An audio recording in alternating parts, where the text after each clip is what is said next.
여러분 잘 아시겠지만 우리가 성경을 이렇게 보다 보면요, 본문의 메시지가 무엇인지에 대한 깊은 고민 없이 우리가 본문 말씀을 너무 잘 알고 있다 보니까 어떻게 해요? 넘겨짚을 때가 있습니다. 그렇죠? 쉽게 결론을 딱 지어버려요. 아마 오늘 본문이 그러한 본문 중에 하나라고 저는 좀 생각이 됩니다. 우리는 무리를 걸어 폭풍 가운데로 제자들에게로 오신 그 예수님의 이야기를 너무나 잘 알고 있다 보니까 이 본문의 교훈을 어떻게 생각을 해요? 예수님은 폭풍을 다스리시는 분이시다. 전능하신 분이시다. 이 정도로 딱 성급히 결론을 짓고 책을 성급히 덮으려고 합니다. 그러다 보니 마가복음 4장을 보시면 비슷한 이야기가 하나 나와요. 뭘까요? 배 위에서 예수님이 제자들과 있는데 폭풍이 막 일어나죠. 그때도 어떻게 해요? 예수님께서 폭풍우를 잠잠케 하십니다. 이 마가복음 4장의 이야기와 마가복음 오늘 우리가 몇 장을 읽었어요? 6장을 읽었죠. 6장의 이야기를 크게 다르게 생각하지 않는다는 거예요. 그 본문의 교훈과 의미를 크게 차이를 두지 않는다는 겁니다. 그런데 한번 생각해 보세요. 만약 오늘 본문 말씀, 마가복음 6장 말씀이 주고자 하는 교훈이 4장의 말씀과 같은 거라면, 비슷하다면, 폭풍우를 잠잠케 하시는 주님에 대해서, 전능하신 하나님에 대해서 말씀하시는 본문이라면 굳이 두 번이나 반복해서 쓸 필요가 있을까요? 없을까요? 지금 속으로 있지 않나 이런 생각하실 수 있을지 모르지만 당시로 좀 생각해 봐야 돼요.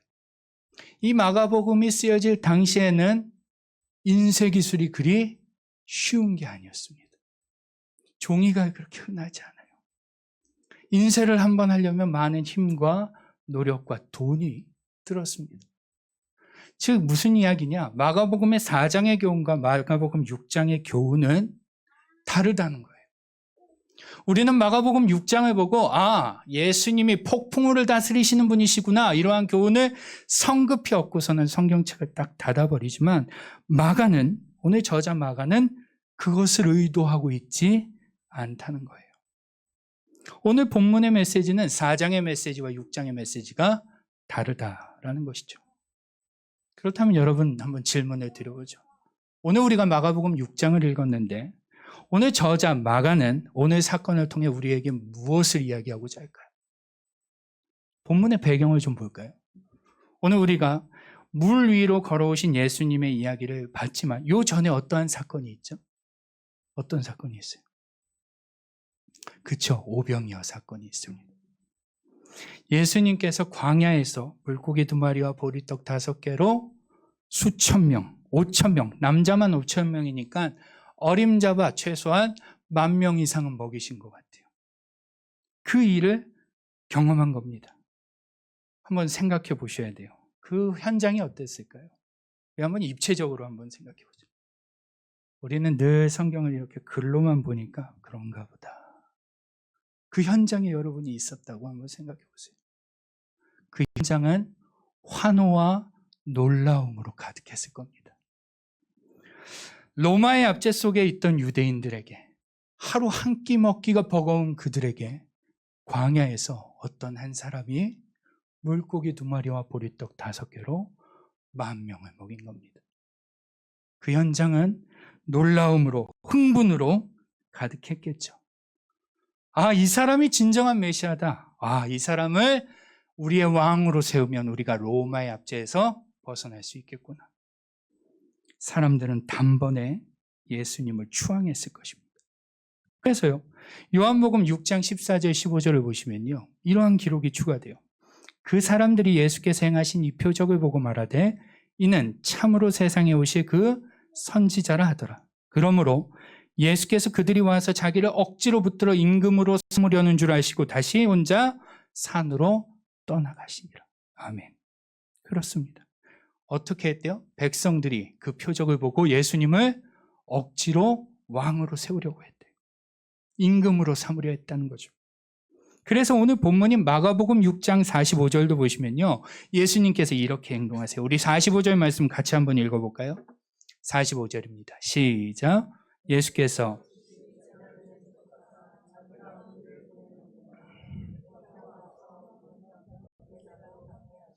아멘.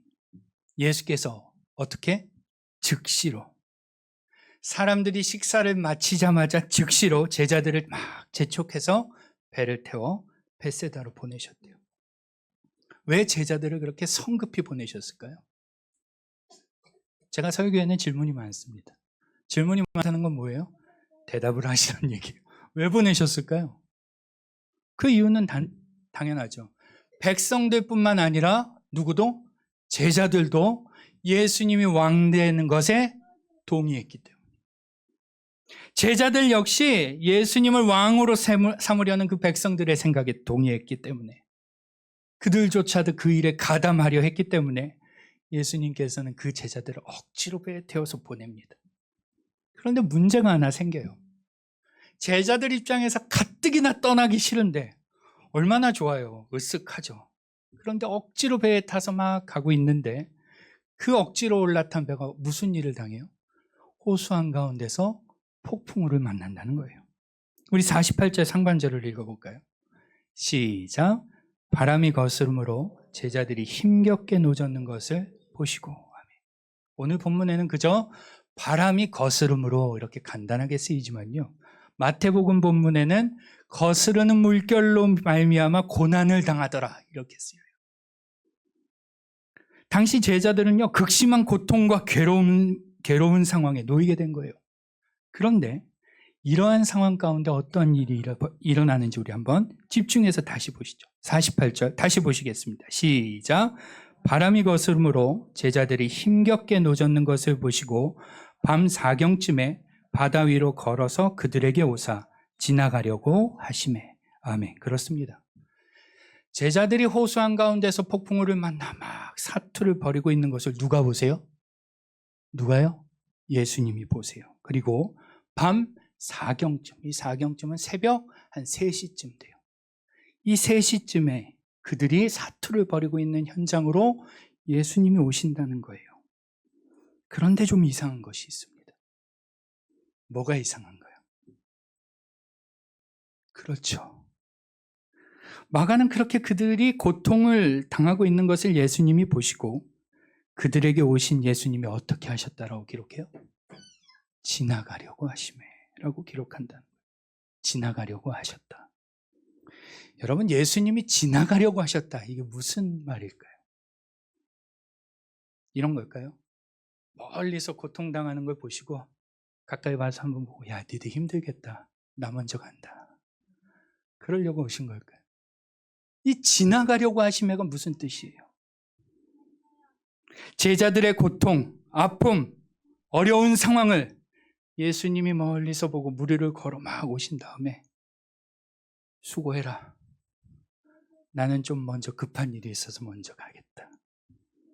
그런 게 아니겠죠. 결코 아닙니다. 예수님은 그들의 고통을 지금 보시고 오신 거예요. 그런데 왜 마가는 그렇게 오신 예수님에 대해 오셨다라고 말하지 않고 지나가려고 하시매라고 표현할까요? 우리가 이것을 이 의미를 발견해야 오늘 본문이 주고자 하는 의미를 발견할 수 있어요. 여러분, 오늘 이 지나가려고 하시매라는 표현은 특별한 의미를 가진 표현입니다. 이 의미를 좀 확인하기 위해서는 우리가 구약을 좀 볼 필요가 있는데, 창세기 15장을 보시면 해가 어두워질 때 하나님께서 아브라함에게 오십니다. 그런데 그냥 오시지 않고 어떻게 오세요? 타는 횃불로 쪼갠 고기 사이로 어떻게 하세요? 지나가세요. 또 출애굽기 34장 6절을 보시면요, 모세가 두 번째 돌판을 가지고 하나님의 말씀을 받으러 올라갔을 때 그때에도 하나님이 모세에게 오셨다라고 말하지 않고 여호와께서 그의 앞으로 지나십니다. 그뿐일까요? 열왕기상 19장에도요, 이세벨의 위협 때문에 엘리야가 죽기를 자처하자 하나님은 그 엘리야를 하나님의 산 호렙으로 이끄십니다. 그리고선 여호와 앞에 세운 다음에 어떻게 하세요? 그의 앞을 지나가세요. 제 말이 아니라 성경에 그렇게 표현이 되어 있어요. 여러분, 이 놀랍게도 이 하나님의 지나가심은요, 분명한 반응을 하나 일으킨다는 거예요. 하나님이 지나가실 때 사람들에게는 특별한 반응이 일어난다는 거죠. 첫째, 아브라함의 경우에는 주님께서 지나가시게 되자 어떠한 일이 생겨요? 하나님을 더욱더 견고하게 믿게 됩니다. 모세의 경우 어떨까요? 주님이 지나가실 때, 하나님이 지나가실 때 그 앞에 엎드려 경배했다라고 성경은 기록해요. 엘리야는 어때요? 주님이 지나가시자 그는 죽고자 하던 그가 마음을 돌이켜서 하나님의 사명자로 다시 선다는 것을 우리는 성경을 통해 확인할 수 있어요. 즉 구약에 나타나는 하나님의 지나가심은요, 단순히 인간들에게 하나님께서 전능하시다는 사실을 알려주는 것을 넘어서, 그 차원을 넘어서 인간들로 하여금 특별한 그에 걸맞는 반응을 하게 하기 위함이다라는 겁니다. 이해가 되세요? 이해가 되시나요? 하나님의 지나가심은 그냥 당신의 전능하심을 알려주는 차원을 넘어서 인간들로 하여금 특별한 반응을 일으키게 하는 일이다. 그걸 성경은 뭐라고 한다고요? 지나가시다라고 표현한다는 거예요. 지금 마가는요, 일부러 지나가시다라고 쓰는 거예요. 그 말은 뭐냐면 하나님이, 예수님께서 무리를 걸어 오셔서 당신께서 전능하신 하나님이라는 것을 알려주는 차원을 넘어 제자들이 그에 걸맞는 반응을 하기를 원하셨다라는 것을 뭐 하는 거예요? 강조하는 거예요. 예수님께서 제자들이 물 위로 걸어오시는 당신님을 보며 그분을 구약의 사람들에게 나타나셨던 그분을 보며 구약에 나타난 그 하나님과 같이 동일한 하나님으로 믿고 그에 걸맞는 반응을 하기를 바라셨던 거죠. 그런데 놀라운 것은 정작 제자들은 어떻게 반응하는지 한번 보죠. 우리 49절 같이 읽어보겠습니다. 시작. 제자들이 아멘. 그렇습니다. 제자들은요, 그러한 주님의 기대와는 달리 물 위로 걸어오시는 예수님을 보면 어떻게 했대요? 유령으로 생각했대요. 또 50절 상반절도 보죠. 시작. 그들이 다 예수를 보고 놀람이라. 그들이 모두 예수님을 보며 놀란다는 거예요. 한마디로 그들은 모두 예수님의 기대와는 너무나 다른 반응을 보여주고 있다는 거예요. 이걸 누가 강조하고 있는 거예요? 저자 마가가 강조하고 있는 거예요. 제자들은 뭐다? 다 꽝이다. 이 얘기하는 거예요. 이 구약의 아브라함도 모세도 엘리야도 다 그 하나님이 지나가실 때 그에 마땅한 반응을 보였는데 누구는 꽝이다? 제자들은 꽝이다. 여러분, 구약의 아브라함과 모세, 엘리야를 한번 보세요. 그들이 어떻게 반응했다고요? 그들 앞을 지나가시는 하나님을 볼 때 누구는 그 하나님을 더욱더 견고하게 신뢰하고, 누구는 그 하나님 앞에 엎드려 경배하고, 누구는 그 하나님의 명령, 사명을 따라 마음을 돌이켜 사명을 감당합니다. 그런데 오늘 제자들은요, 놀라고 두려워만 하고 있다는 거예요. 유령으로만 생각한다는 거죠. 예수님께서는 그러한 제자들의 모습을 기대한 것이 아닌데 오늘 본문의 제자들은 그 예수님의 기대와는 전혀 다른 모습으로 반응하고 있다는 거예요. 그래서요, 마가복음 본문, 우리가 읽고 있는 이 마가복음 본문을 좀 더 자세히 보시면요, 예수님께서 물 위로 걸어서 제자들에게 오신 이 사건을 사복음서에서 동일하게 기록하고 있어요. 어디에 기록되어 있냐면 나중에 댁에 가셔서 한번 보세요. 마태복음, 요한복음, 마가복음, 이 세 군데에서 동일하게 기록하고 있는데 이 마가복음에만 유독 한 구절이 딱 들어가 있어요. 그게 뭔지 한번 찾아보세요. 마태복음에도 나오고 요한복음에도 나오고 마가복음에도 나오는데 마가복음에만, 다른 복음서에는 없는 한 구절이 딱 추가되어 있습니다. 어느 구절이냐면 52절이에요. 우리 52절 같이 읽어보죠. 시작.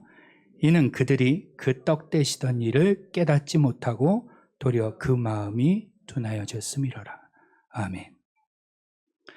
동일한 사건을 기록하고 있는 다른 복음서에는 이 문구가 없어요.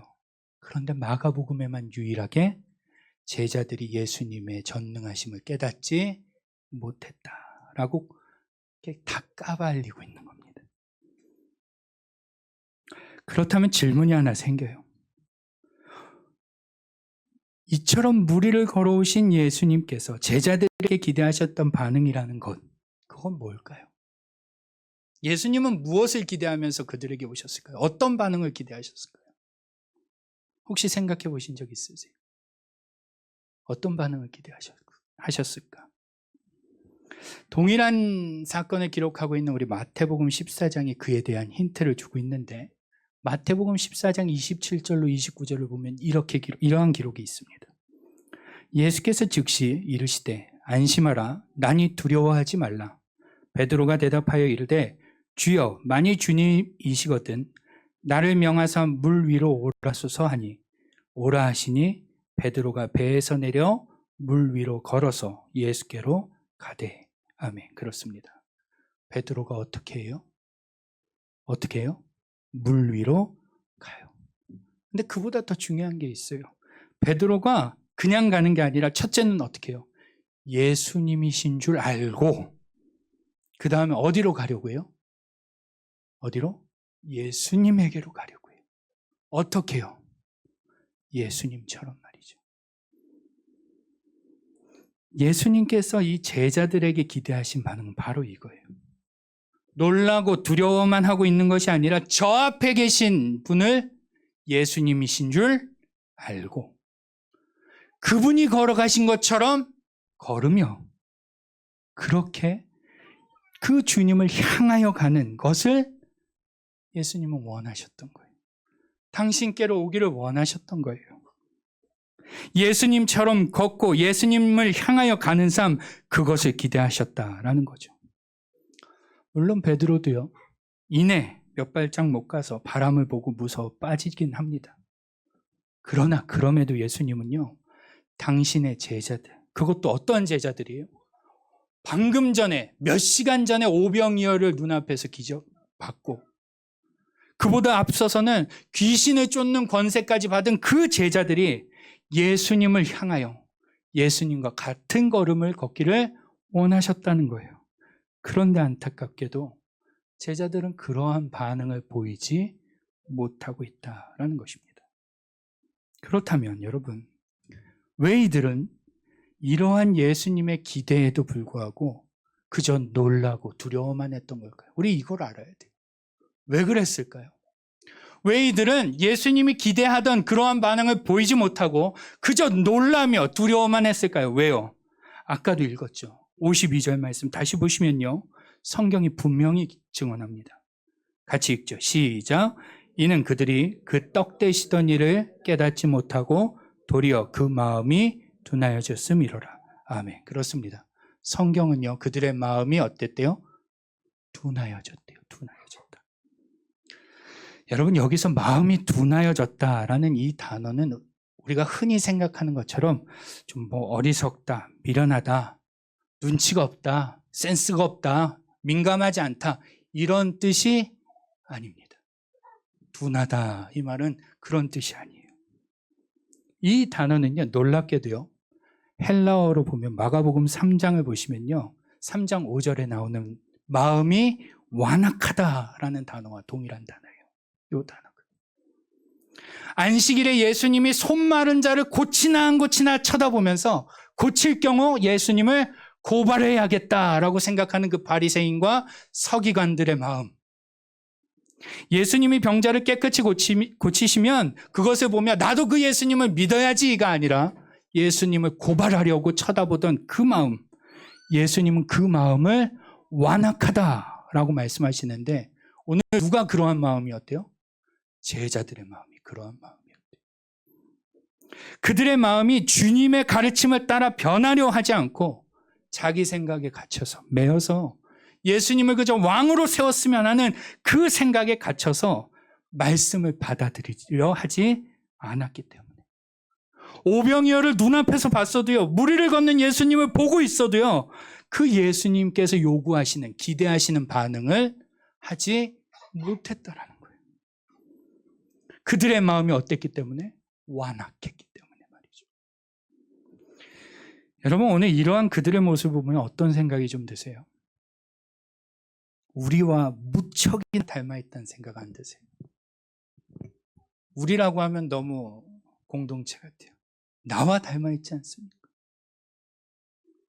여러분, 우리는요, 우리의 욕심, 바람, 기대를 앞세우다 보니 주님의 마음을 있는 그대로 수용하는 것에 무척이나 소극적입니다.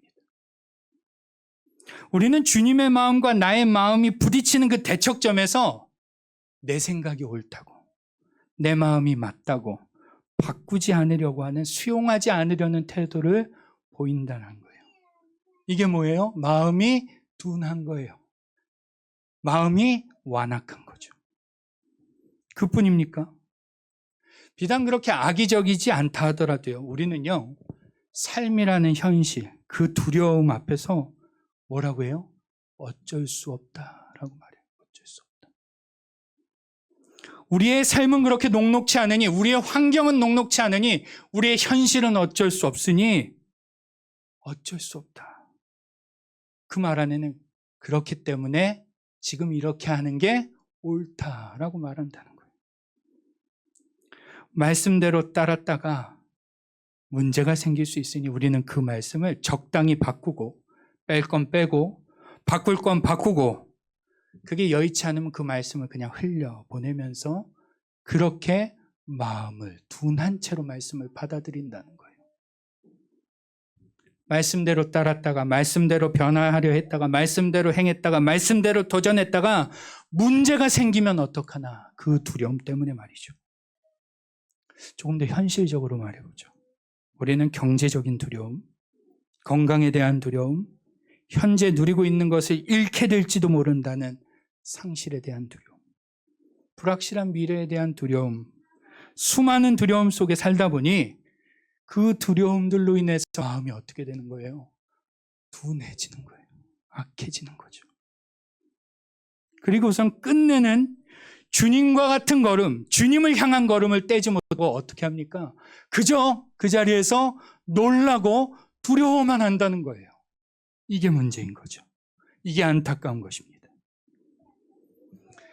여러분, 오늘 본문을 보시면요, 예수님께서는 이러한, 우리와 같이 이러한 두려움에 사로잡힌 제자들에게 이렇게 말씀하세요. 50절 같이 읽어보죠.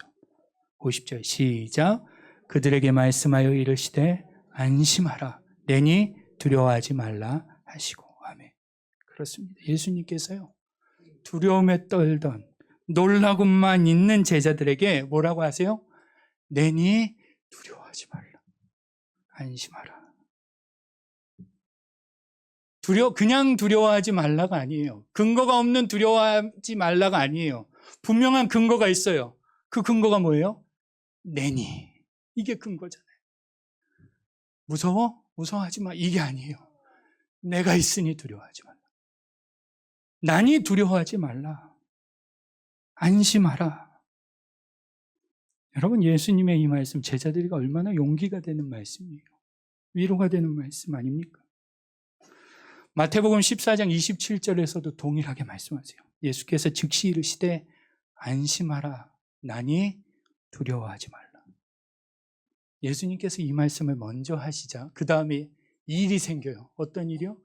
베드로가 이런 말을 하죠. 베드로가 대답하여 이르되 주여, 만일 주님이시거든 나를 명하사 물 위로 오라 하소서 하니. 베드로가 걸어보겠다고 하는 거예요.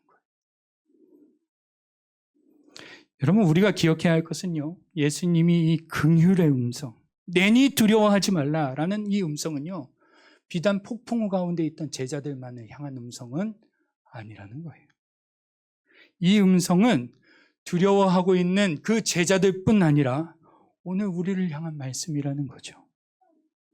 여러분, 한번 요한복음을 찾아볼까요? 요한복음 20장입니다.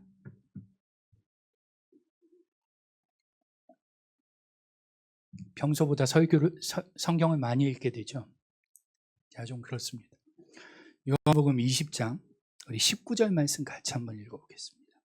20장 19절 시작. 이날 곧 안식 후 첫날 저녁 때에 제자들이 유대인들을 두려워하여 모인 곳의 문들을 닫았더니 예수께서 오사 가운데 서서 이르시되 너희에게 평강이 있을지어다. 아멘. 제자들에게만 난이 두려워하지 말라라고 하신 게 아니라 십자가에 달려 죽으시고 부활하신 그 예수님이 누구에게 오세요? 현실의 공포로 인하여 문을 어떻게 하고 있어요? 굳게 닫고 있는 제자들에게 오셔서 뭐라고 하시는 거예요? 죽음이 끝이 아니라는 걸 알려주세요. 부활의 몸으로 오세요. 부활의 몸으로 그 문을 통과하여 오셔서 뭐라고 하세요? 너희에게 평강이 있을지어다. 이 평강이 그냥 있는 건가요? 아니죠. 난이 두려워하지 말라랑 같은 말이에요. 내가 있으니 평강이 있을지어다. 그 말이에요. 주님께서는 분명히 말씀하세요. 제자들뿐 아니라 부활하셔서 그를 마주하는 모든 이들에게 분명히 말씀하시죠. 내니 두려워하지 말라. 내가 너희들 곁에 있으니 안심하라. 평강이 있을지어다. 내가 전능한 하나님이고 내가 문제보다 크니 그 두려움 때문에 마음이 둔하여지지 말고 안심하고 나를 봐라. 안심하고 나를 보며 나를 향하여 나와 같은 걸음으로 걸어라.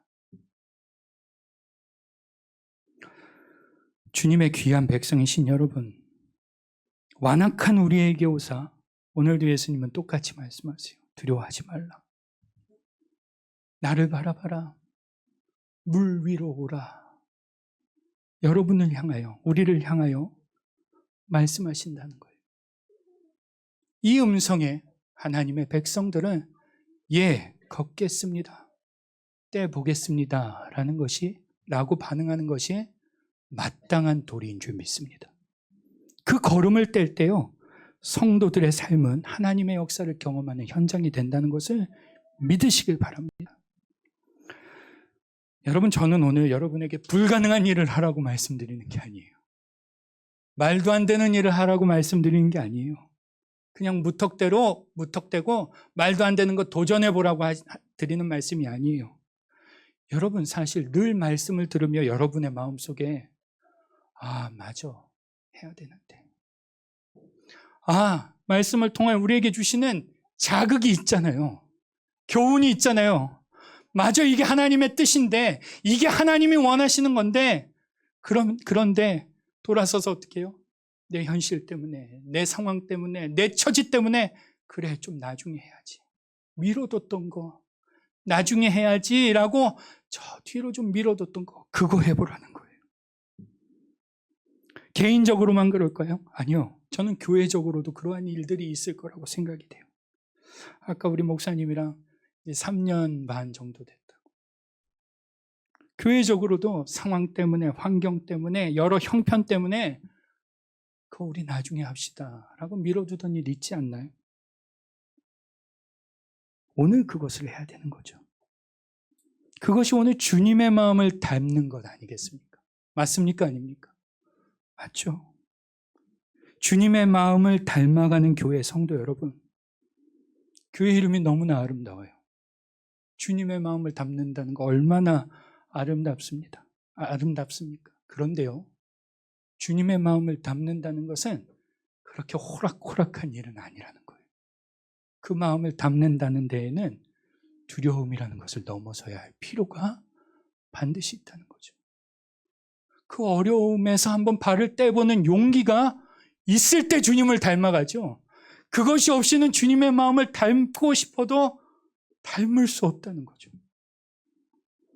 여러분, 베드로를 한번 보세요. 우리가 베드로를 보고 있는데 그가 비록 물 위로 오라고 하셨을 때 몇 걸음 가지 않아서 바람을 보고 이내 빠지긴 하지만요, 놀랍게도 그가 그때 떼었던 몇 발자국이 후에는요, 주님을 향한, 주님과 같은 그 확신에 찬 걸음으로 그의 인생이 드려진다는 것을 우리는 성경을 통해 확신할 수 있습니다. 그 몇 번의 발자국이 나중에는 자신의 몸을 하나님께 드릴 수 있는 확신에 찬 걸음으로 바뀐다는 거예요. 여러분, 일단 우리에게 오사 내니 두려워하지 말라 말씀하시는 그 주님의 말씀을 믿고 2026년도 한두 발자국만 떼보면 어떨까요? 해보시겠습니까? 한번 도전해 보시겠어요? 미뤄뒀던 거, 매 주마다 수요일마다 우리에게 말씀을 통하여 주시던 거 해야 되는데, 맞아, 그렇게 살아야 되는데, 바뀌어야 되는데 지금은 못하겠다라고 미뤄뒀던 거, 그거 계속 미뤄두지 마시고 오늘 꺼내세요. 오늘 꺼내서 한 걸음만 떼보세요. 두 걸음 떼보면요, 두 발로 걸을 용기가 생길 줄 믿습니다. 그리고 그러다 보면 우리 개인, 우리 가정, 우리 교회가 하나님의 마음을 담아내는 교회가 될 거예요. 그렇게 살아가게 될 거예요. 말씀을 정리하죠. 여러분, 본문에 예수님께서 동일하게 오늘 우리를 지나가려고 하세요. 그냥 오신 게 아니에요. 그냥 오시는 것이 아니라 여러분을 지나가려고 하세요. 이제 우리에게 합당한 믿음의 반응을 기대하고 계신다는 거죠. 그리고 당신과 동일한 걸음, 당신을 향한 걸음을 기다리고 계십니다. 바라기는 오늘 전능하신 그 예수님을 신뢰하며 믿음으로 그 두려움에서 한 걸음을 떼보시기를 주님의 이름으로 축원합니다. 그럴 때 분명 우리와 우리의 가정, 우리 교회가 주님의 마음을 닮아가는 그러한 공동체가 되어질 줄 믿습니다.